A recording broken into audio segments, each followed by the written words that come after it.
Hi, we're out on the range today, so please bear with gunfire you hear in the background. And today we're talking about cap and ball revolvers. I've already done a presentation on the loading and firing of this type of handgun, so I don't want to redo all of that today. But the short version is, in the days of muzzle loading, this was a way to get multiple shots. You put a powder charge in each chamber, and then you put a projectile on top of the chamber and ram it into place with this bar. The projectile was usually just a lead sphere. Turn the handgun around, and on the back of each chamber is a nipple on which you put a percussion cap, the forerunner of primers. And this was just a way to get multiple shots in the days before brass metallic cartridges. You'll see versions of this type of revolver in the 1840s, very popular in the 1850s and 60s. In the 1870s really started getting phased out in favor of cartridge guns. But they're still around, they're still being manufactured. Some people like them for purposes of nostalgia, some people will use them for black powder competitions. But recently some viewers contacted me and asked me about the viability of this type of handgun for personal protection or home defense. To which you might say, why? In a world of auto-loading pistols with 20-shot magazines, why would you ever select a handgun like this for personal protection? And the answer is there may be many reasons, but primarily for some individuals or in some jurisdictions, handguns like this might be the only handgun you're allowed to possess. And if you're in that position, is a gun like this really viable? Well, let's see if we can shed some light on that. The main concerns of using a handgun like this for personal protection are accuracy, rate of fire, reliability, and power. And I want to talk about accuracy first. In a previous presentation, I shot a group on a paper target to demonstrate accuracy, and I don't want to do that again today. But these are 8-inch knockdown plates at a distance of 7 yards. Let's see how fast and accurately I can shoot them.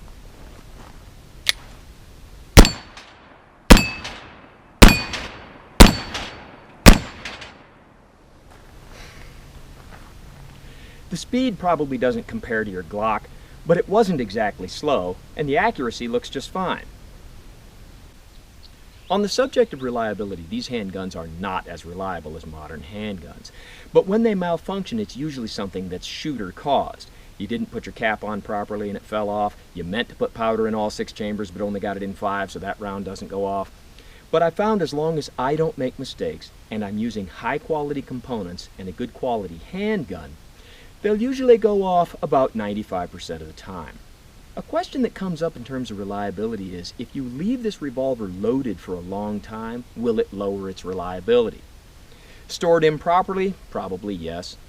But this revolver has been loaded in my gun safe for almost 3 years. Let's see how reliable it is.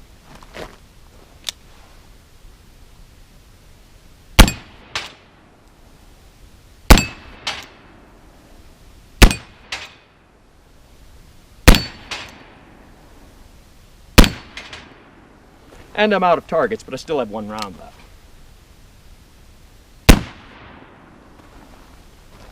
So it looks like as long as you store it properly, you can leave it loaded for a long time and not lower your reliability. So far we've seen that the rate of fire of these handguns is pretty slow. Now that's partially because of me, and partially because it's a single action revolver, and partially because it puts out so much smoke that it obscures what I'm shooting at and takes me a little while to get back on target. But the real downside of these in terms of rate of fire is reloading. Now I've got 1 round left in this one. I'll shoot that 1 round and then I will reload all 6 chambers as fast as I can. And let's see how long it takes me.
Now, that took quite a while.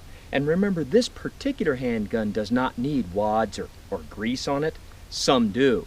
So if I'd had to add that step, it would have taken even longer. But let me show you a trick some of the old timers used to reload these a lot faster. Now I've got this revolver loaded with 1 round. Let's see if I can reload this one a little faster than the other one.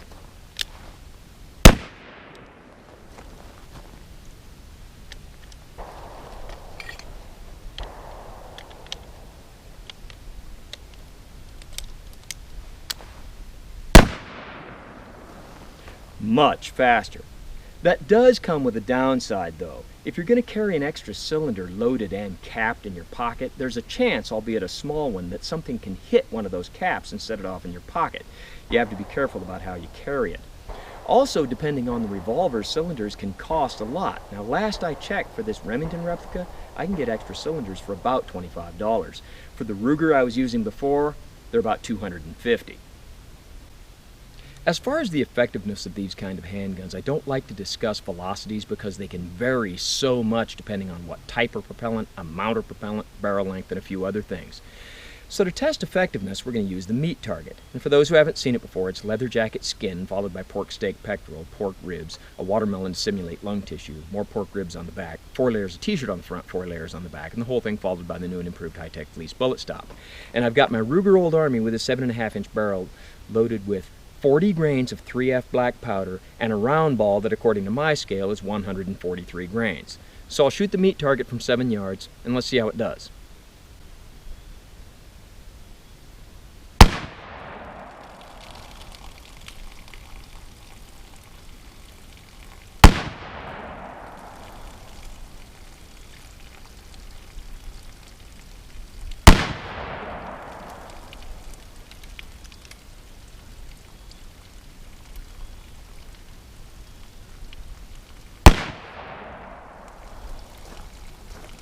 So how'd we do?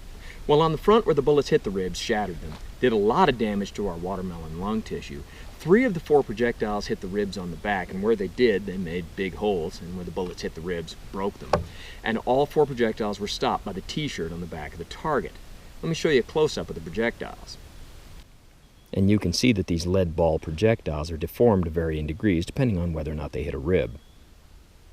So what's the takeaway from all of this? Well, someone asked if I would discuss the tactics of using a cap and ball revolver. There's only a couple of things I want to say about that. One is they are more prone to malfunction than modern handguns are. You may pull the trigger and just hear a click because your cap didn't go off. If that happens, just cock the hammer and pull the trigger again. You may very well have your cap go off, but it does not ignite your powder. Under range circumstances, you want to keep it pointed downrange for 30 seconds before you do anything. In a really serious shooting situation, just cock the hammer and pull the trigger again.